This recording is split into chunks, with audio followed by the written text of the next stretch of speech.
అంటూ కలరింగ్ అంతా అబద్ధం, అంతా ఫేక్. అందరూ మున్నాభాయ్ ఎంబీబీఎస్ డాక్టర్లే. ఉత్తుత్తి బోధకులతో నకిలీ రోగులను చూపించి అక్రమాలకు పాల్పడ్డారు మెడికల్ మాఫియా కేటుగాళ్లు. అడ్డదారులు అనుమతులు తెచ్చుకున్న వైద్య కళాశాలలపై సిబిఐ కొరడా ఝుళిపించింది.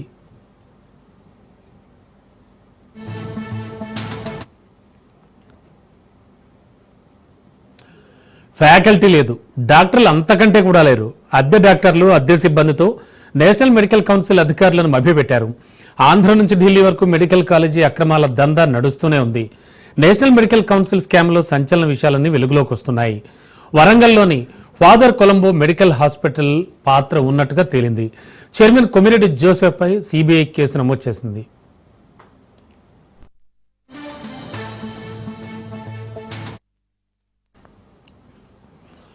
మెడికల్ కాలేజీల స్కామ్లో 36 మందిపై కేసులు నమోదయ్యాయి. ఆంధ్రప్రదేశ్, తెలంగాణకు చెందిన డాక్టర్ల పాత్రపై కూడా కేసులు నమోదు చేశారు.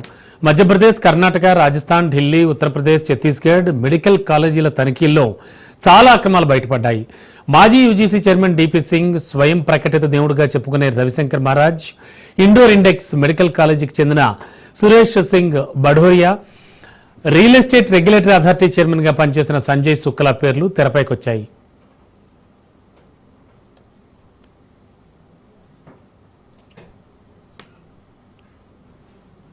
రవిశంకర్ మహారాజ్ అలియాస్ రావత్పురా సర్కార్ను ఎఫ్ఐఆర్లో చేర్చడంతో బడాబాబుల గుండెల్లో రైలు పరిగెడుతున్నాయి. ఆయనకు పెద్ద పెద్ద రాజకీయ నేతలు, అధికారులతో సంబంధాలున్నాయి. ఆయన పవర్ సెంట్రిక్గా ఉంటారనే టాక్ ఉంది. తరచుగా అధికారానికి దగ్గరగా ఉన్న బాబా అని ఆయన పిలుస్తూ ఉంటారు. ఐఏఎస్, ఐపీఎస్ ఆఫీసర్లతో ఆయన ఫోటోలు సోషల్ మీడియాలో వైరల్ అయ్యాయి.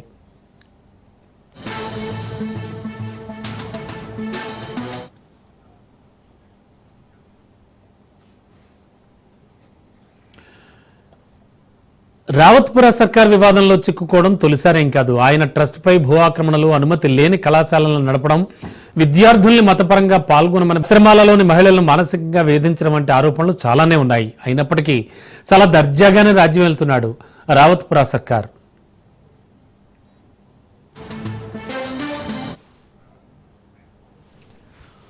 ఇక మెడికల్ స్కామ్లో రహస్య డేటాను పొందిన వారిలో గుర్గాంకు చెందినటువంటి వీరేంద్ర కుమార్, ద్వారకాకు చెందిన మనీషా జోషి, ఉదయపూర్కు చెందిన మయూర్ రావల్ కూడా ఉన్నారు.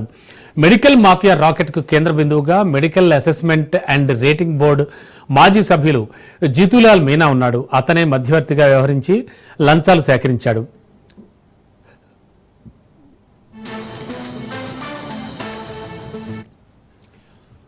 వైద్య కళాశాలలకు అనుమతులు ఇచ్చేందుకు, ఉన్న వాటిని పునరుద్ధరించేందుకు జాతీయ మెడికల్ కమిషన్ పరిశీలిస్తూ ఉంటుంది. ఇలాంటి విద్యా సంస్థలు దళారుల ద్వారా అక్రమాలకు పాల్పడుతున్నాయి. లంచాలు ఎరవేసి అధికారులను లోబర్చుకున్నారని ఇందులో కేంద్ర ఆరోగ్య కుటుంబ సంక్షేమ శాఖకు చెందిన పూనం మీనా, ధర్మవీర్, పీయూష్ మల్యాన్, అనూప్ జైస్వాల్, రాహుల్ శ్రీవాత్సవ, చందన్ కుమార్లు ఉన్నారని సిబిఐ గుర్తించింది.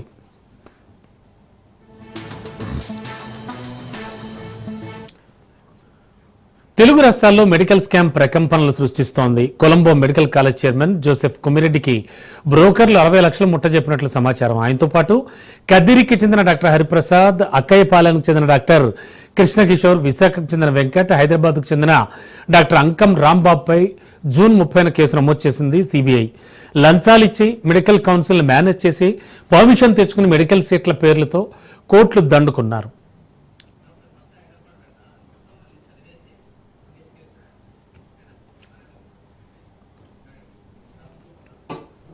ఎస్, డమ్మీ ఫ్యాకల్టీ, డకోటా ప్లాన్స్, నకిలీ పేషెంట్స్, ఫేమస్ కాలేజ్ అంటూ కలరింగ్, ఇదంతా అబద్ధం, అంతా ఫేక్. అందరూ కూడా మున్నాభాయ్ ఎంబీబీఎస్ డాక్టర్లే. ఉత్తుత్తి బోధకులతో నకిలీ రోగులను చూపించి అక్రమాలకు పాల్పడ్డారు మెడికల్ మాఫియా కేటుగాళ్లు. అడ్డదారులు అనుమతులు తెచ్చుకున్న వైద్య కళాశాలలపై సిబిఐ కొరడా ఝుళిపించింది. ఇక అసలు వైద్య విద్య అంటే ఎంతో పవిత్రమైనటువంటి విద్య. మరి ఇటువంటి వైద్య విద్యను కూడా కలుషితం చేస్తున్నారు కేటుగాళ్లు. దీనికి సంబంధించి మనకి విశ్లేషణ అందించడానికి బండారు రామ్మోహన్ రావు గారు ఉన్నారు. సార్తో మాట్లాడదాం. సార్ నమస్తే. బాబు గారు, మీకు అట్లాగే నమస్కారం sir. Thank you sir. Sir, వైద్య విద్య, వైద్యో నారాయణో హరి అంటే ఎంత పవిత్రమైనటువంటి వైద్య విద్య. అండ్ నడిచే దేవుళ్ళుగా కూడా పూజింపబడతారు చాలా చోట్ల డాక్టర్లు. అటువంటి పరిస్థితుల్లో ఉన్నటువంటి ఈ వైద్య విద్యను సైతం కలుషితం చేస్తున్నారు సార్. ఆల్రెడీ సిబిఐ అయితే కొరడా ఝులిపించింది. దీంతో చాలా దారుణమైన విషయాలు బయటపడ్డాయి సార్. ఏమనిపిస్తుంది? చాలా మంచి సబ్జెక్ట్ తీసుకున్నారు. నిజంగా చెప్పాలంటే రాజకీయం పక్కన పెట్టి వాడిని మన అందరం సమాజం ఆలోచించాల్సిన సబ్జెక్టు.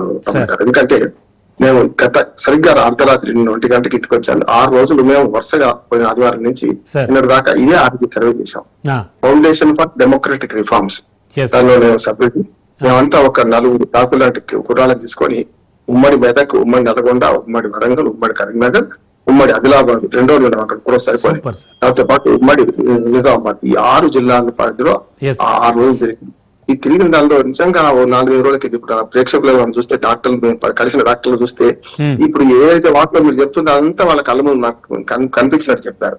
అంటే 2018లో 900 మంది డాక్టర్లు నియామకమయ్యారు. 2023లో మరొక 900 మంది డాక్టర్లు నియామకమయ్యారు. ఇది మన తెలంగాణ రాష్ట్రం. ఈ 2 బ్యాచ్లతో నేను మాట్లాడాను. అంటే దాదాపు 60 ఆరోగ్య కేంద్రాలు రకరకాలుగా, అంటే మన కాంట్రాక్ట్ డాక్టర్ నుంచి మొదలుకొని అన్ని ఆరోగ్య కేంద్రాలు సందర్శించుకుంటూ పోతే జిల్లా ఆసుపత్రి వరకు నిజంగా మీరు రాసి మీరు చదివారో అన్ని నిజమని తెలియదు. నిజంగా చెప్పాలంటే రాబోలుగా నేను మాట్లాడుతున్నాను అదే మీరు ఇది నిజంగా షాక్ అండి. ఒక రకంగా చెప్పాలంటే చాలా పెద్ద షాక్. మేమైతే మాట్లాడుతున్నాం. నిన్న వార్తలు రాగానే నాకు ఆ డాక్టర్లు ఫోన్ నెంబర్ తీసుకుని మేము ఫోన్ చేసి, రామ్మోహన్ రావు గారు మీరు ఏదైతే మనం మాట్లాడుకున్నాం అదే విషయాలు నిజంగా వెళ్ళిలోకి వస్తున్నాయి. మనం 4 గోళ్ల మధ్య మాట్లాడుకున్నాం ఈ ప్రపంచానికి అని తెలిసింది. ఇండియన్ మెడికల్ కౌన్సిల్ ఉందో లేకుంటే ఇప్పుడు నాకు పర్మిషన్ ఇచ్చే మన మామూలు కళాశాలలు ఉన్నాయి. ప్రభుత్వ రంగంలో ఉన్న ప్రభుత్వంలో ఉన్న కళాశాలలు ఎంత నిబద్ధత్వం చేస్తున్నా అక్కడనే పర్మిషన్ రావడానికి కొరువులు పెడుతున్నారు. చూసాం కదా ఇటీవల మనం చూసాం కదా తెలంగాణ, ఆంధ్రప్రదేశ్ లో కొన్ని కాలేజీలకు పర్మిషన్ ఎందుకు ఇవ్వకూడదు, ఎందుకు ఆపేయకూడదు నోటీసులు ఇచ్చారు. చూశారు కదా. ప్రభుత్వంలో లంచాలు, ప్రభుత్వ కాలేజీలో లంచాలు ఉండవు. ₹1 దండుకుని ఉండే లంచాలు ఇచ్చి ఉండేది. ప్రభుత్వ కాలేజీలకేమో అన్ని రకాల సౌకర్యాలు బాగా ఉండి కూడా ఇవాళ వాటికేమో నోటీసులు వస్తుంటాయి. ఏ సౌకర్యం లేకుండా ఉన్న వాళ్ళకేమో నిజంగా చెప్పాలంటే ప్రైవేట్ కాలేజీలకేమో పూర్తిగా పర్మిషన్ వస్తున్నాయి. చెప్తున్నారు. ఇప్పుడు మీరు ఏ కాలేజీకి పోండి, ఇప్పుడు ఈ కమిటీ తిరుగుతున్న క్రమంలో చూస్తే మీరు ఈ కమిటీ తిరిగే రోజు మనం విలేకరులు పెట్టుకొని పోదాం. మొత్తం వివరాలు పట్టుకొని పేషెంట్లు దిగుతుంటే బస్సులో పెట్టి, అంటే డమ్మీ పేషెంట్లు, అంటే డమ్మీ మన డాక్టర్లు కూడా వాళ్ళు వచ్చే వాళ్ళు కూడా ఒక్క సీట్ అమ్ముకుంటే ఎన్ని పైసలు వస్తాయి ప్రైవేట్ కాలేజీ వాళ్ళకు మొత్తం కలిస్తే ₹1 మనకు లంచాలు ఇవ్వచ్చు. వీళ్ళు 4 కోట్లు ఇవ్వచ్చు. 4 సీట్లు అమ్ముకుంటే ఎంత ఖర్చు వస్తుందో ఆ ఖర్చు వీళ్ళు పర్మిషన్ తెచ్చుకుంటున్నారు కదా. అంటే మరి కాలేజీలో చదువుకున్నది ఏంటి అని అంటే కొంత డాక్టర్లు చెప్పారు, సార్ మీరు కూడా 150 MBBS కదా, మీరు కూడా నేను జోక్ చేశాను. కానీ వాళ్ళు ఏమన్నారు, సార్ మేము 6 ఏళ్లుగా పనిచేస్తాం, 7 ఏళ్ళుగా 2018 బ్యాచ్ డాక్టర్లు అయితే మేము 7 ఏళ్ళుగా పనిచేస్తున్నాం సార్. నిజంగా కాలేజీలు చదువుకుని మాకు పెద్దగా ఏం పని, ఓన్లీ బుక్ నాలెడ్జ్ వచ్చింది, కానీ ప్రాక్టికల్స్ లేకుండే ఇక్కడికి వచ్చినాక గ్రామీణ పేదలకు వైద్యం చేస్తున్నాం కదా, ఇది మాకు అసలైన చదువు అన్నారు వాళ్ళు. నిజంగా చెప్పాలంటే వాళ్ళు మరి ఎందుకు చేరారు? 50,000 జీతానికి కాంట్రాక్ట్ అయితే 52,000 జీతం ఇవాళ ప్రభుత్వ డాక్టర్లకు, మామూలుగా రెగ్యులర్ 85,000 జీతం. ఒక సాఫ్ట్వేర్ ఇంజనీర్ 4 లక్షలు సంపాదించుకుంటాడు కదా. కానీ అందులో సౌకర్యాలు అరకొర సౌకర్యాలు ఎందుకు చెప్తున్నారు వాళ్ళు ఆ విధంగా చెప్పారు. ఏమంటే పీజీ సీట్ల కోసం ఇందులో చేరినాం సార్. ఇవాళ గతంలో 12 ఏళ్ల క్రితం ఎన్ని సీట్లు ఉన్నాయో దానికి 10 మెడికల్ సీట్లు పెరిగినాయి ఇవాళ. అంటే ప్రైవేట్ కాలేజీలు పెరిగినాయి. తెలంగాణలో అయితే మామూలుగా ఆల్మోస్ట్ జిల్లాకు మెడికల్ కాలేజ్ వచ్చేసి ఇంకా కొంచెం ఆ సంధికాలంలో ఉంది కనుక నేను ఆ సర్వే రిపోర్ట్ చెప్తున్నాను. సంధికాలంలో ఉంది కనుక ఇంకా టీచింగ్ హాస్పిటల్స్ వేరు కాకపోయినా ప్రభుత్వ రంగంలో ఉన్న మెడికల్ కాలేజీలు చాలా బ్రహ్మాండంగా పనిచేస్తున్నాయి. ఉన్నంతలో ఫ్యాకల్టీ దొరికినా దొరకకపోయినా, అందుకని చూడండి మీరు 62 ఏళ్లకు పదవి విరమణ చేయాల్సిన ఫ్యాకల్టీని 65 ఏళ్లకు పెంచారు. అవసరమైతే 65 ఏళ్లకు రిటైర్మెంట్ అయిన తర్వాత వాళ్ళ సేవలను వినియోగించమని చెప్తుంది. పెద్ద కొరత ఏంటంటే మెడికల్ కాలేజీలో ఫ్యాకల్టీ కొరత. ఎందుకంటే ఆ సబ్జెక్ట్ చెప్పడానికి అవసరమైనంత మంది లేరు. అవును సార్, మనం కూడా చాలా కథనాలు ప్రచురించాం సార్, దానికి సంబంధించి చాలా ప్రసారం చేశాం. అవును, ఎస్ సార్. నేను అట్లా 6 జిల్లాలు దాదాపు 50 ఆసుపత్రులు సందర్శించాను సార్. అన్ని జిల్లా ఆసుపత్రులు ఉన్నాయి, అన్ని టీచింగ్ హాస్పిటల్ సందర్శించి కింది సబ్ సెంటర్ నుంచి మొదలుకొని పై దాకా అందరూ డాక్టర్లే కదా ఉండేది. అందరూ సబ్ సెంటర్ ను పల్లె మన దవాఖాన తప్ప మిగతా అంతా కూడా మెడికల్ డాక్టర్లే ఉంటున్నారు కదా. వాళ్ళందరూ చెప్పింది వాళ్ళు మనం మాట్లాడుకునే విషయం చెప్పారు. వాళ్ళు మాకు అక్కడ చదువు రాలేదు, కేవలం డిగ్రీలు పట్టుకొని బయటకు వచ్చాము. ఈ డిగ్రీలతో బయటకు వచ్చిన వాళ్ళం ఏంటంటే 2 సార్లు రిక్రూట్మెంట్ జరగడం వల్ల తెలంగాణలో 2 సార్లు మేము అపాయింట్మెంట్ కాగలను ఏదో ఒక రకంగా. అంతా యువ డాక్టర్లు రమణ బాబు గారు నేను చూస్తుంటే అంతా 30 ఏళ్ళ లోపు ఉన్నారు. మొన్న 2023 బ్యాచ్ అయితే వాళ్ళు ఏమంటున్నారంటే మేము అసలు విద్యకు నేర్చుకుంటున్నాం. దానికి కారణం ఏంటంటే ఇక్కడ 2 ఏళ్ళు మన గ్రామీణ వైద్యంలో మన ప్రభుత్వంలో పనిచేస్తే పీజీ సీట్లలో మనకు అవకాశం వస్తుంది అని. అదే 3 ఏళ్ళు ఉన్నది, 5 ఏళ్ళు ఉన్నది. గిరిజనులు అయితే 2 ఏళ్ళకి గిరిజన వాళ్ళైతే. అందుకనే దీనికోసం ఈ ఇన్సెంటివ్ కోసం పనిచేస్తున్నాక ఈ ఇన్సెంటివ్ కూడా పనిచేస్తలేదు. మెడికల్ సీట్లు పెరిగి ఏమో ఎంబీబీఎస్ డాక్టర్లు పుట్టలుగా వస్తున్నారు. చూడండి, మీరు ప్రతి ఊళ్ళో 5-6 ఉంటాయి ఎంబీబీఎస్ డాక్టర్లు ఇప్పుడు ఏది ఖాళీగా ఉంటున్నారు. అదే పీజీ సీట్లు పెరగలేదు ఆ రేషియోలో. ఎంబీబీఎస్ 10 పెరిగితే పీజీ సీట్లు కేవలం డబుల్ పెరిగినాయి. కనుక మరి యూపీ సీట్లు 2 కోటాలు, ఒకటి సర్వీస్ కోటా, ఒకటి ఇన్ సర్వీస్ కోటా, ఒకటి బయటది ఒకటి.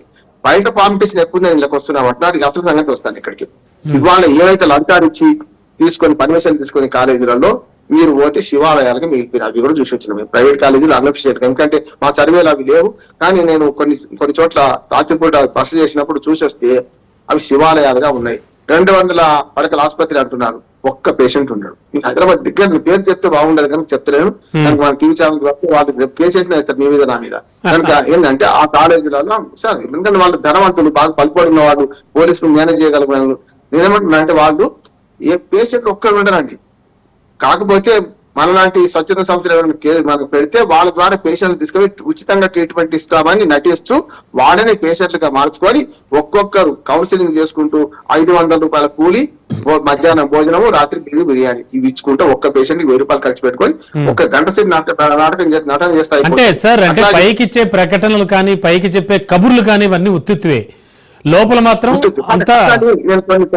కొన్ని కళాశాలని అవమానించదు. నేను చెప్తాను, రంగరాయ మెడికల్ కళాశాల కాకినాడ దానికి అతి తప్పనిసరి వీటన్నిటి దానిలో నేను చాలా సార్లు పోయిస్తాను. అంటే పోయొచ్చిన అనే సమస్యలు కొన్ని ప్రిస్టేజియస్ కాలేజీ ప్రైవేట్ ఉన్నాయి. అందుకని నేను బ్లాంకెట్ స్టేట్మెంట్ ఇవ్వను. అన్ని ప్రైవేట్ కాలేజీలు పనిచేస్తే నేను అంటలేను. ప్రిస్టేజియస్ కాలేజెస్ చాలా ఉన్నాయి, లోయాలో కానీ బాగా ప్రాధాన్యత ఉంది. అందుకని సీట్ల పోటీ అక్కడ ఎక్కువ ఉంటుంది. గట్టిగా మాట్లాడితే ఫ్యాకల్టీ మెయింటైన్ చేస్తున్నారు, వీళ్ళు లంచాలు ఇవ్వరు, ఇస్తారు, వాళ్ళు కూడా ఇవ్వక తప్పదు. సార్ అంటే మీ మాట కట్టొచ్చా నేను? ఇప్పుడు వైద్య విద్య చాలా చాలా ప్రియం, చాలా ఖరీదు. సో ఈ నేపథ్యంలోనే ఇప్పుడు ఈ కేటుగాళ్ళు, అంటే ఈ మాయగాళ్ళు ఇదంతా చేయడానికి పూనుకున్నారనుకోవచ్చు అంటారా? ఎట్లా చూడాలి దీన్ని? చూస్తున్నారు కదా, ఇప్పుడు ఇంకా 3 దొంగలు కలిస్తే ఈ నాటకం నడుస్తుంది. ఒకటి ప్రైవేట్ కళాశాల యజమాని, ఒకటి వాటి మీద పర్యవేక్షణకు వచ్చి పర్మిషన్ ఇచ్చే సంస్థ కదా, దేశవ్యాప్తంగా ఉన్న సంస్థ. 3వది వీటి వెనుక ఉన్న రాజకీయ నాయకుడు. కనపడని చెయ్యి అంటే రాజకీయ నాయకుడు. ఈ మధ్య అనుసంధానం ఏది కాలేజీలకు ఈ పర్మిషన్ ఇచ్చే సంస్థకు మధ్యన ఉన్నది. పర్మిషన్ ఇచ్చే సంస్థ అటు రాజకీయ నాయకులకు కళాశాలకు మధ్య నిర్వహిస్తుంది. డబ్బులు డైరెక్ట్ గా వాళ్ళ కదా. అంటే ప్రతి పైసా పైన రాజకీయ నాయకత్వం గాడ్ ఫాదర్స్ ఉన్నారు, వాళ్ళకి పోతుంది. మధ్యన అధికారులు కూడా, ఇప్పుడు వైద్య విద్య అధికారులు ఎవరైతే పర్మిషన్ ఇస్తున్నారో ఆ అధికారులందరూ ఇప్పుడు చూడండి, సిబిఐ కేసు నమోదు చేస్తే 6 అధికారుల మీద కేసులు నమోదైంది ఇప్పుడు కదా. ఎవరైతే పంపుబడి ఉన్న వాళ్ళు చేసినా కూడా పర్మిషన్ సంతకం ఆకుపచ్చ సిరా సంతకం పెట్టింది వాళ్ళగా పెట్టాల్సింది. రాజకీయ నాయకుడు ఎక్కడ పెట్టాడు, రాజకీయ నాయకుడు ఎక్కడ చిక్కడు కూడా. వాళ్ళకి డబ్బులు పోతాయి, కానీ అధికారులు ఎవరైతే సంతకాలు పెడతారు కదా, వాళ్ళు ఉన్నారు ఇప్పుడు ఇందులో. ఈ మధ్యవర్తిత్వాన్ని నేర్పిన ఎవరు ఇప్పుడు అన్ని మతాలు, జోసెఫ్ గాని, ఇప్పుడు ఈ మఠాధిపతులు, పీఠాధిపతులు ఈ మాట్లాడుతున్నాను, మహారాజులు వీళ్ళందరూ కూడా ఏం చేస్తున్నారంటే ఈ మధ్యవర్తిత్వం నేర్పి అటు అధికారులకు ఇటు కళా యాజమాన్యానికి మధ్య చేస్తున్నారు. చాలా అన్నింటిని ఒకే కాకుండా కట్టలేం కానీ చాలా ఒక రకం చెప్పాలంటే ఈ పీఠాలలో మఠాలు రాజకీయ నాయకులు ఎక్కువ పోతున్నారంటే దానికి కారణం ఏంటంటే నల్ల డబ్బులు అక్కడ దాచుకోవడానికి. అక్కడ దాడులు చేయరు, మఠం అడ్డం వస్తుంది, దాడులు చేయరు ఎవరు కూడా. అందరు అట్లా ఉన్నారు, ప్రతి వాళ్ళు కూడా ఉన్నారు. అన్ని వ్యవస్థల్లో అడ్వకేట్ అందరూ మంచి వాళ్ళని నేనట్లేదు, నేను అడ్వకేట్ డాక్టర్ అందరూ మంచి వాళ్ళు అంటలేదు. కానీ అందులో వ్యవస్థను మొత్తం బస్టు పట్టిస్తున్న వాళ్ళకి శాతం పెరుగుతున్నది. దీని వల్ల వస్తున్న సమస్య. ఇవాళ సిబిఐ నమోదు ద్వారా ఒక మంచి ముందడుగు వేసింది. ఇవన్నీ బోగస్ కాలేజ్ అని చేరింది. మరి నెక్స్ట్ ఇయర్ దీని మీద ఏం చర్య తీసుకుంటారని అడుగుతున్నాను కదా. అరెస్ట్ ఇచ్చారు. మరి కాలేజీలలో చదివే విద్య ఎంబీబీఎస్ డాక్టర్లలో ప్రాణాలతో చెలగాట మాడమే కదా. కాకపోతే డైరెక్ట్ గా ఆపరేషన్ పీసీ లేకుండా సర్జన్ కాకుండా ఆపరేషన్ చేయడానికి వీల్లేదు కనుక ప్రజలు మందులు ఏ మందు ఇచ్చినా వికటిస్తున్నది. అలోపతి మందులని చాలా వరకు వెట్టించి మందులు అయిపోతున్నాయి. చాలా వరకు ఆయుర్వేదం పట్ల మిగతా ఆయుష్ అనే పేరు చెప్తున్నారు కానీ ఆయుర్వేదము, యునాని, హోమియో ఎక్కడో దీర్ఘకాలిక వ్యాధులు తప్ప మా పనిచేస్తలేమంటున్నారు. ఇవాళ మందు బిళ్ళలు ఇచ్చి సైడ్ ఎఫెక్ట్ వచ్చినా సరే ఇటు పక్క ఆర్ఎంపీ డాక్టర్లు బతుకుతున్నారు, ఇటు పక్క ఎంబీబీఎస్ డాక్టర్లు కూడా ఇదే ప్రాథమిక ఆరోగ్య కేంద్రం నుంచి పొంది అన్ని ఇవే మందులు ఇస్తున్నారు కదా. కనుక వీళ్ళు ప్రాణాలు చంపే రోగం. సార్ మనం మరో విషయం కూడా గమనించాలి ఇక్కడ. ఇది కేవలం ఒక ప్రాంతానికో లేకపోతే తెలుగు రాష్ట్రాలకో పరిమితమైనటువంటి విషయం కాదు. దేశవ్యాప్తంగా రకరకాల ఈ రాష్ట్రాల్లో కూడా ఇది విస్తరించింది. అంటే వీళ్ళు ఇన్నాళ్ల నుంచి మెయింటైన్ చేస్తున్నారంటే ఖచ్చితంగా మీరు చెప్పినట్టుగా అధికారుల పాత్ర మీదే పెద్ద క్వశ్చన్ మార్క్ వస్తుంది. అంటే ఏ స్థాయిలో వాళ్ళని మేనేజ్ చేసి ఉంటారు? అంటే ఇంతకి తెగించడానికి ఎలా గుండెలు వచ్చాయంటారు? వాళ్ళకి ఎలా అర్థం చేసుకోవాలి వీళ్ళని? రమణ గారు నిన్న కాక మొన్న పట్టుకున్న దానిలో 20 లక్షలు ఒక ఆయన తీసుకు 20 లక్షలు అంటే డాక్టర్ నవ్వి రామారావు గారు 20 లక్షలు ఎంత సార్? ఒక డాక్టర్ సీట్లు ఒక్క మెడికల్ సీట్లు అమ్ముకుంటే ₹1 వస్తాయి సార్. 20 లక్షలు 500 పట్టుకుంటే. కానీ డబ్బులు ప్రధాన పాత్ర వహిస్తున్నాయి. ఈ డబ్బులు ప్రధాన పాత్ర వహించే దానిలో ముగ్గురు అంటున్నాను కదా. రాజకీయ నాయకులు డబ్బులు పోతాయి, వాళ్ళేమో వీళ్ళు ఏమన్నారు, మన వైద్యాధికారులు వాళ్ళు ఏమన్నారు, వాళ్ళు మీ పర్మిషన్ ఇచ్చేసుకోండి, మా మాట మాకు ఇస్తే సరిపోతుంది అంటున్నారు. గట్టిగా మాట్లాడితే సీటుకి ఇంత, లేకుండా ఒక్క కాలేజీకి ఇంత మాకు ఉంటే చెప్పాలి, మేము మీ తెరువు రామనే పరిస్థితి ఉన్నది. అధికారులు కూడా ఎవరైతే మధ్యవర్తులు ఉండో మెడికల్ కాలేజీలకు అంటే వైద్య విద్య అధికారులకు ఉండో వాళ్ళ ఇద్దరి మధ్యన ఉన్న ఈ పర్మిషన్ ఇచ్చే వీళ్ళు మధ్య దళారులు, జోసెఫ్ కానీ అందరు దళారులే. వీళ్ళు మేనేజ్ చేస్తూ ఇటుపక్క ₹1 తీసుకుంటే పై దాకా 20 లక్షలు కూడా పోతలేవు మన రాజకీయ నాయకుడి దగ్గర కల్లా. మీరు అన్నట్టు ఒక్క తెలుగు ప్రాంతానికే కాదు, మొత్తం దేశం అంతా ఇదే ఉన్నది. శతకోటి దళితురాలకు అనంతకోటి ఉపాయాలు అని సామెత. శతకోటి దళితురాలు అనంతకోటి ఉపాయాలు చేస్తున్నారు. మెడికల్ కాలేజీల మీద మోజు పెంచుకొని మెడికల్ కాలేజీల వైపు పోకుంటే ఇతర రంగాల వైపు పోతే నైపుణ్యం పెంచుకుంటే యువతకు మంచి అవకాశాలు ఉన్నాయి. ఒక మాట, ఇప్పుడు ఇవాళ ఇంజనీర్లు పెరుగుతున్నారు, డాక్టర్ల అతిత్వాల్లో ఇప్పటికి కూడా మీరు చూడండి, కొత్త డాక్టర్లు అందరు పాపం నర్సు హెడ్ నర్స్ జీతం ₹1,00,000 ఉంటుంది. ఏ ప్రైవేట్ హాస్పిటల్ పోయింది ₹1,00,000 ఉంటుంది హెడ్ నర్స్. అన్ని రకాల నైపుణ్యం ఉంటుంది. నర్సు జీతం ₹50,000 ఉంటుంది. కానీ డాక్టర్ జీతం డ్యూటీ డాక్టర్ చేసుకుంటే 10 నుంచి 15,000 రూపాయలు. ఇవాళ అడ్డా మీద కూలి కూడా రోజుకి ₹500 సంపాదిస్తాడు. చాలా బాధాకరం అవుతున్నాను. అందుకని నైపుణ్యం లేకుండా చదువు, కేవలం ఎంబీబీఎస్ డాక్టర్ అంటే ఇవాళ ఆర్ఎంపీ డాక్టర్ తో సమానం అయిన నేనన్నమాట కాదు. ఆ రోజు డాక్టర్లు అన్నారు సార్, నేను ఆర్ఎంపీ డాక్టర్ కి ఎక్కువ, ఏది మెడికల్ డాక్టర్ తక్కువ. అంటే మా పరిస్థితి అది ఉన్నది. 52,000 జీతం మీరు ఎక్కడ గిరిజన ప్రాంతాల్లో పనిచేస్తున్నాం, కానీ వాళ్ళకు బాగా అందింది అంటే గ్రామీణ పేద ప్రజలకు వైద్య సేవలు అందిస్తున్నాం. ఇది కేవలం మా స్వార్థం కూడా ఉంది. రేపు పొద్దున పీజీ సీట్ కోసం ఇన్ సర్వీస్ కోటాలో వస్తామనే స్వార్థంతోనే చేస్తున్నాం, లేకపోతే ఎవరు కాదు. ఇంతకుముందు మన రేవంత్ రెడ్డి గారు 3 రోజుల ముందు మన నాగేశ్వర రెడ్డి గారి ఇన్స్టిట్యూట్ ప్రారంభించుకుంటాం. వేరే దేశం వాళ్ళందరూ మీరు చేస్తున్నారు, ఎన్ఆర్ఐలు కానీ వాళ్ళందరూ మీరు మన పెద్ద పెద్ద ప్రైవేట్ మన ఆసుపత్రుల్లో పనిచేసే డాక్టర్లు ఒక్క నెల అయినా సరే మన గ్రామీణ వైద్యం ముఖ్యంగా ప్రభుత్వ రంగంలో పనిచేసి చూడండి. అది కాదు చేయాల్సిన, వాళ్ళు వస్తేంది రాకపోతేంది. నేనేమంటానంటే వైద్య విద్య నేర్చుకునేటప్పుడే 1 సంవత్సరం ఖచ్చితంగా, 1 లేకుండా 2 సంవత్సరాలు ప్రభుత్వ రంగంలో పనిచేస్తేనే, ప్రభుత్వ మన ఆసుపత్రుల్లో పనిచేస్తేనే మీకు సర్టిఫికేట్ ఇస్తాం. 1 సంవత్సరం చేయండి, నష్టం ఉంది అంటున్నాను నేను. గతంలో మా అడ్వకేట్ కూడా బార్ కౌన్సిల్ పెట్టింది, నిబంధన పెట్టింది, 1 సంవత్సరం జూనియర్ పనిచేయాలి, సీనియర్ మన అడ్వకేట్ సర్టిఫికేట్ ఇస్తేనే మీకు ఎన్రోల్మెంట్ అన్నాను. అది తీసేసి మా వాళ్ళు కూడా గొడవ పెట్టి తీసేయించుకున్నారు. నేనేమంటున్నాను, ఇక్కడ కూడా 5 ఏళ్ల విద్య కదా, 5 ఏళ్లలో ఎప్పుడైతే జూనియర్ డాక్టర్ గెటా చేస్తున్నారో నేను దానిలో ఏమంటున్నాను అంటే పూర్తిగా డిగ్రీ ఇచ్చే ముందు 1 సంవత్సరం గ్రామీణ వైద్యశాలలో పనిచేయాలి, ముఖ్యంగా ప్రభుత్వ వైద్యశాలలో పనిచేయాలి అని చెప్పి నిబంధన పెడితే వీళ్ళు నిజంగా అక్కడ అనుభవం నేర్చుకున్న తర్వాత ఇక్కడ ప్రాక్టికల్స్, ఇప్పుడు మీరు ప్రభుత్వ వైద్యశాలలో వచ్చిన పేషెంట్ని కరెక్ట్ చూసుకుంటే చాలా దాదాపు 1 సంవత్సరం పనిచేస్తే 10 ఏళ్ళ అనుభవం వస్తుంది వీళ్ళకి డాక్టర్లకు కూడా. అప్పుడు ఏమవుతుంది అంటే ప్రాక్టికల్స్ ఇక్కడే ప్రాక్టికల్ అవుతుంది అంటున్నారా. చూడండి జూనియర్ డాక్టర్లు అందరూ నేర్చుకునేది ఇక్కడే. మీరు ఉస్మానియా పోయినా గాంధీ పోయినా జూనియర్ డాక్టర్లు చాలా అంటే విభిన్నమైన కేసులు చూస్తారు. రమణ గారు ఏమంటారంటే మనం ప్రభుత్వ ఆసుపత్రులు సందర్శిస్తే చాలా నిజాలు బయటపడతాయి. మేము నివేదిక తయారు చేస్తున్న ఏపీఆర్ తరఫున అందులో చాలా వాస్తవాలు చెప్తాను. ఎందుకంటే ఇక్కడ మాత్రం నేను చూసింది ఏంటంటే ఈ మొత్తం కుంభకోణంలో మెడికల్ కాలేజీ యాజమాన్యాలు ఎంత పాత్ర ఉందో ఇక్కడికి డబ్బులు తీసుకుపోయి 3 వ్యవస్థలు ఉన్నాయి. రాజకీయ నాయకత్వం దాకా 3 అంచెలు ఉన్నాయి కదా. మధ్యవర్తిత్వం నేర్పే జోసెఫ్ లాంటి వాళ్ళ నుంచి మొదలుకొని ఎవరైతే అధికారులు సంతకాలు పెడుతున్నారో వాళ్ళ నుంచి మొదలుకొని పూర్తిగా రాజకీయ నాయకుల వరకు, అంటే వాళ్ళ గాడ్ ఫాదర్స్ రాజకీయ నాయకులు, రాజకీయం ఏం చేయకపోతే వాళ్ళు ఏమైనా చేయొచ్చు కదా. ఈ 3 పై దాకా ఉన్నది. దీన్ని అరికట్టాలంటే ఒకటే మాట, ఇవాళ సిబిఐ కేసు రిజిస్టర్ చేసిందో ఈ కాలేజీల పర్మిషన్ వెంటనే రద్దు చేయాలి. సార్ అంటే సార్ లోకల్ గా ఒక కాలేజ్ లేకపోతే లోకల్ గా ఉన్న ఒక యూనివర్సిటీని మేనేజ్ చేయడం అనేది ఒక మామూలు విషయం అనుకోండి. అంటే అది కూడా మనం మాట్లాడుకోకూడదు, అది కూడా చేయకూడదు. కానీ వీళ్ళు నేషనల్ మెడికల్ కౌన్సిల్స్ అయితే మేనేజ్ చేశారంటే ఎట్లా చూడాలి సార్? అంటే ఏ స్థాయిలో వీళ్ళ పవర్ పనిచేసింది, అంటే ఏ స్థాయిలో వీళ్ళు మాయ చేయడానికి ట్రై చేశారు, ఇది ఎట్లా చూడాలి సార్? అంటే నేషనల్ మెడికల్ కౌన్సిల్ ఆకాశాన్ని చూడుపాలి, మెంబర్లు ఎవరేస్తారు కేంద్ర ప్రభుత్వం కదా. ఒకటి. 2 గవర్నమెంట్ ఎవరికి చేయదు రమణ గారు. 2 చూడండి అంటే వీళ్ళు కోట్ల రూపాయలు అనుకుంటారు కదా. ఇప్పుడు వైద్య విద్య మీద మోజుతో ఇంజనీరింగ్ విద్య అయిపోయింది. ఇంజనీరింగ్ కాలేజీలన్నీ పూర్తి సమాజంలాగా వెళ్ళిపోయినాయి. ఇంజనీరింగ్ కాలేజ్ ఒకసారి రాష్ట్ర వరకు మీరు మన టీవీ గారు సర్వే చేయించండి. ఇంజనీరింగ్ కాలేజ్ వాళ్ళ ఆశ్రమ పాఠశాలకి ఇచ్చేసిండ్రు కిరాయికి. మీరు చూడండి ఎక్కడ కూడా మన కేసీఆర్ గారు వచ్చిన తర్వాత చాలా రెసిడెన్షియల్ స్కూల్ వెళ్ళినాయి కదా, ఎస్సీ ఎస్టీ బీసీ పెట్టినాయి కదా.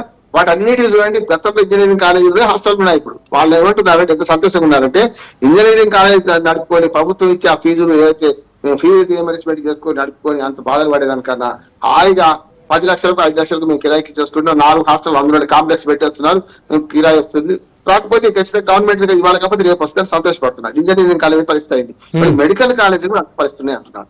ఇవాళ 33 జిల్లాల్లో తెలంగాణలో గవర్నమెంట్ కాలేజీలు 30 దాకా ఉన్నాయి. 27, 28 ఇంకొక 5-6 జిల్లాలు లేవనుకుంటున్నాను. మిగతా కూడా పూర్తవు. కానీ ఇన్ని మెడికల్ కాలేజీలు ఇవి ఉండి ప్రైవేట్ మెడికల్ కాలేజీ దీనికి సమానంగా ఉంటే ఇన్నిట్లలో 80 సీట్లు ఒక్కొక్క సంవత్సరానికి వీళ్ళందరూ నిండుతున్నాయంటే అర్థం చేసుకోవాల్సింది ఏంటి? తల్లిదండ్రులు నా కొడుకు డాక్టర్ అని చెప్పుకోవడానికి 5 కోట్లు ఖర్చు అవుతుంది, 10 కోట్లు ఖర్చు అవుతుంది డాక్టరేట్ పూర్తి అయ్యేవరకల్లా. కేవలం ఎంబీబీఎస్ డాక్టర్ కి 10 కోట్లు ఖర్చు పెట్టి కేవలం 100, 200, 300 రూపాయల ఫీజులు తీసుకొని వీళ్ళు ప్రాక్టీస్ చేసుకోలేరు కదా. పొద్దున ఈ సంక్షోభం వచ్చే అవకాశం ఉంది. డాక్టర్ రేషియో తక్కువనే ఉంది రమణ గారు. మన సమాజంలో జనాభాకు డాక్టర్ రేషియో చూసుకుంటే వేరే అభివృద్ధి చెందిన దేశాలు చూసుకుంటే చాలా తక్కువ ఉన్నది కాదంటే. కానీ వీళ్ళందరికీ పని కనిపించాలి కదా. ఒకటే ఒక మార్గం. ఒకటేమో సరే మంచి చెడు డాక్టర్లు తయారయ్యారు. వీళ్ళని ఎట్లా నైపుణ్యం పెంచుకోవాలంటే గతంలో 2018లో 900 డాక్టర్లు నేను తెలంగాణ వరకు పరిమితం అవుతున్నా. మొన్న 2023లో ఆరోగ్య శాఖ మంత్రిగా మన పార్టీ పక్కన పెడతాం హరీష్ రావు గారు ఉన్నప్పుడు మరో 1800 మంది డాక్టర్లు రాకపోయి ఉంటే నేను 6 జిల్లాలు తిరిగినా ఎక్కడ కూడా ఒక్క డాక్టర్ ఉండకపోయాడు. ఒక్క డాక్టర్ కూడా ఉండకపోయాడు. మొత్తం తెలంగాణ రాష్ట్రంలో 1800 డాక్టర్ల నియామకం గత 5 ఏళ్లలో కాకపోయి ఉంటే ఏ పిఎస్సీ కూడా ఒక్కరు ఉండకపోయి 3 ఉండాల్సిన పిహెచ్లో ఒక్కడే ఉంటున్నాడు. ఒక్కడే ఫుల్ టైం. ఏంటంటే మనకు 24 hours పిహెచ్ కొన్ని ఉంటాయి, మామూలుగా 12 hours కొన్ని ఉంటాయి కదా. పూర్తిగా ఒక్క డాక్టర్ ఉండకపోయాడు. నేను ఇప్పుడేమంటున్నానంటే సరే మంచిగా చెడు బయటకు వచ్చారు, 50 MBBS బయటకు వచ్చారు. వీళ్ళను రిక్రూట్మెంట్ చేసి 1000-2000 మంది డాక్టర్లు రిక్రూట్ చేస్తే కొంతవరకు ప్రభుత్వ ఆసుపత్రులు బాగుపోతాయి. ఇది వేరే, ఈ రంగం వేరే. ఇక ఇక్కడికి వస్తే ఈ లంచాలు తప్పాలంటే ఫస్ట్ ఏం చేయాలంటే ఈ ప్రైవేట్ కాలేజీలలో ఒక స్వతంత్ర సంఘాన్ని సుప్రీంకోర్టు పరిధిలో ఏర్పాటు చేయాలని కోరుతున్నా. సిబిఐ సహకారంతో సిబిఐ పిటిషన్ వేసుకొని ఒక్క నిమిషం సార్ మరో విషయం మాట్లాడుకోవాలి. ఇప్పుడు ఇంత వ్యవస్థలో ఇంత బోగస్ చేస్తూ వీళ్ళు ఇంతమంది భవిష్యత్తుని నరకం చేస్తూ పైగా జనాల మీద వదిలేస్తూ సమాజం మీద వదిలేస్తూ చాలా వాల్యుబుల్ ప్రొఫెషన్ అండి అది వదిలేస్తూ ప్రజల ప్రాణాలతో చెలగాటాలు ఆడడం అంతా ఒక ఎత్తు అయితే నాణ్యానికి ఒకవైపు అనుకుంటే దళారులు అనేవాళ్ళు చాలా చాలా కీలకంగా వ్యవహరిస్తున్నారు ఇందులో. అసలు వీళ్ళని ఏమనాలి, వీళ్ళని ఏం చేయాలి? అసలు దళారులు మాత్రం వాళ్ళ పాత్ర చాలా కీలకం అంటున్నారు ఇందులో. వాళ్ళ గురించి ఏం మాట్లాడుకోవాలి సార్? అంటే కదా దళారులు ఇప్పుడు పైకి రూపాయి పంపితే వీళ్ళు 10 రూపాయలు సూచిస్తున్నారు కదా. అంతే కదా. లాభం ఇంతమంది పెద్దలు మెయింటైన్ చేస్తున్నారు, ఇంతమంది రాజకీయ నాయకులు మెయింటైన్ చేస్తున్నారు, పోలీసులు మెయింటైన్ చేస్తున్నారు, అన్ని చేస్తున్నారు అంటే అర్థం చేసుకోవచ్చు. ఒకవైపు సమస్య చాలా పెద్దది రమణ బాబు గారు. ఇప్పుడు సమస్య వలన అందరూ నిజంగా చెప్పాలంటే మీరు చదివిన ఇంటర్వ్యూ చూసుకుంటే కళ్ళకు కట్టినట్టు అన్ని విషయాలు అక్కడ ఉన్నాయి. దీని పరిష్కారం వాట్ నెక్స్ట్ ఆలోచన చేస్తే ఇప్పుడు సిబిఐ కేసులు పెట్టింది రమణ బాబు గారు. కేసులు పెట్టారు మొత్తం కాలేజీలు ఎవరైతే లంచాలు ఇచ్చి పర్మిషన్ తీసుకున్నారంటారో వాటిని ఫస్ట్ పర్మిషన్ రద్దు చేయాలి, శాశ్వతంగా రద్దు చేయాలి. వాళ్ళ భవిష్యత్తు ఏం కాదు. వాళ్ళు ఏం చేయాలి, ప్రభుత్వ కళాశాలకు సీట్లు పెంచి అవసరమైతే మెడికల్ కౌన్సిల్ అనుమతి ఇవ్వాలి, ఇచ్చేం చేయాలంటే అక్కడికి పంపే ప్రయత్నం చేయాలి. భవిష్యత్తు నష్టం కాకుండా, ఎందుకంటే ఫస్ట్ ఇయర్ సెకండ్ ఇయర్ చదువుకున్నాక కదా వాళ్ళు నష్టం చేయాలి. రెండోది ఏంటంటే ఎవరైతే ఇప్పుడు సిబిఐ కేసు పెట్టిన దానిలో తీగలాగారు కదా డొంక కలిగించాలి. ఎక్కడ రాకుండా డొంక కలిగించాలి. ఇప్పుడు పర్మిషన్లు అయితే ఆకుపచ్చ సిరాతో అయితే రాజకీయ నాయకులు సంతకం పెట్టలే కదా. ఖచ్చితంగా సంతకాలు పెట్టే వాళ్ళు వీళ్ళే ఉన్నారు కదా. ఈ మనకు ఈ మెడికల్ కౌన్సిల్ ఏదైతుందో వీళ్ళు ఇచ్చే పర్మిషన్లు ఇచ్చేది ఉందో వాళ్ళు అక్రమాలు చేసిన అన్ని కాలేజీలు మూసేసి ఈ అక్రమాలుగా పాల్పడిన అధికారులందరినీ డిస్మిస్ చేయడం, సస్పెండ్ కాదు డిస్మిస్ చేసి నాకు ఇంకా ఒక రకంగా చెప్పాలంటే వీళ్ళను మనకు పూర్తిగా మెడికల్ కౌన్సిల్ ఏదైతుందో దీన్ని పూర్తిగా పునరుద్ధరించాలి.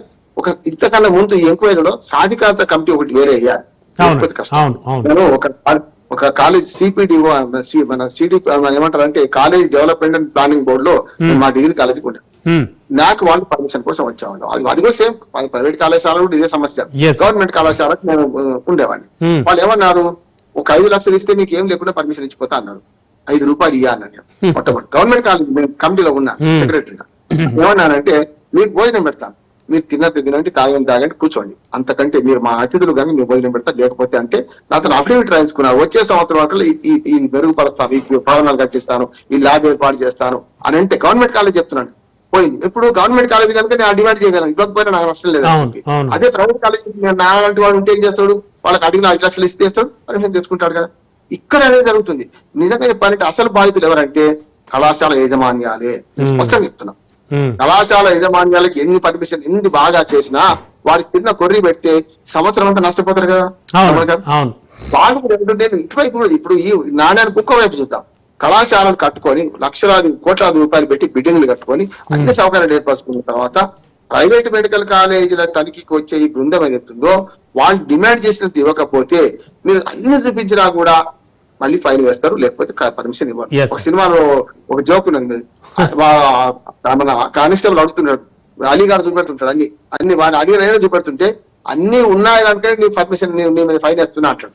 డ్రైవింగ్ లైసెన్స్ ఉందా, పొల్యూషన్ ఉందా, అన్ని ఉన్నాయి కనుక నీ మీద ఫైన్ వేస్తున్నా అంటాడు, లేకపోతే వేయకపోయినా అంటాడు. ఇది అంతే. ప్రైవేట్ మెడికల్ కాలేజ్ వాళ్ళు కూడా శరబాగ్ లాగా వాళ్ళు నిజంగా డబ్బులు ఇవ్వకపోతే వాళ్ళు ఎన్ని సౌకర్యాలు కల్పించారు రాదండి. ఇక్కడ మనం నేను ఇంతకు ముందు చెప్పాను, రవిశంకర్ మహారాజ్ అలియాస్ రావత్ పురా సర్కార్ ఇతన్ని ఎఫ్ఐఆర్ లో చేర్చడంతో బడాబాబుల గుండెల్లో రైళ్లు అయితే పరిగెడుతున్నాయట. అంటే చాలా కీలకమైన వ్యక్తులు ఇందులో భాగస్వాములు అయినట్టుగా కూడా తెలుస్తోంది ఓవరాల్ గా. మరి దీనికి సంబంధించి అటు కేంద్ర ప్రభుత్వం అఫ్ కోర్స్ సిబిఐ కేసు నమోదు చేసింది, అంతా జరుగుతోంది. ఎటువంటి చర్యలు తీసుకుంటే బాగుంటుంది అంటారు? అంటే భవిష్యత్ తరాలకి భవిష్యత్తులో ఇలాంటిది ఎవరైనా చేయాలంటే భయపడాలి, ఎందుకంటే అంత వాల్యుబుల్ కోర్స్ ఇది. సో ఈ నేపథ్యంలో ఎలా మాట్లాడచ్చు సార్?